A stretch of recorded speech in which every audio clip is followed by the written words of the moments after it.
భోజనాన్ని పిలవచ్చు. ఉమ్, కానీ శోభన్ బాబు గారి ఇంట్లో ఇద్దరే ఆర్టిస్టులు భోంచేసిన వాళ్ళు. ఉమ్. చెప్పండి చూద్దాం. మురళీమోహన్ గారు అయి ఉండొచ్చు ఒకటి. లేదు, కాదా? ఎంజీఆర్ గారు కాదు. కాదా? మీరా? రాజ్బాబు గారు, ఓకే బాబు మోహన్. ఓకే అవునా? అబ్బా, నిజం. ఇద్దరు కూడా ఎక్స్ట్రాడినరీ ఆయన ఆర్టిస్టులు టైం కదా. అంటే టైమే.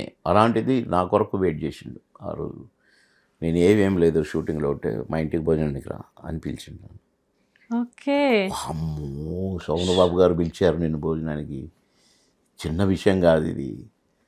నిన్నెంతో లైక్ చేస్తే పిలిచుంటారు అని అంటే నేను అమ్మో నిజమా అని భయంగా వెళ్ళా. నా కోసం వెయిట్ చేసి కూర్చుంటారు. రా బాబు అనరా అని కలిసి భోజనం చేసినాం. ఇది ఎంత నా జన్మధన్యం కాదు.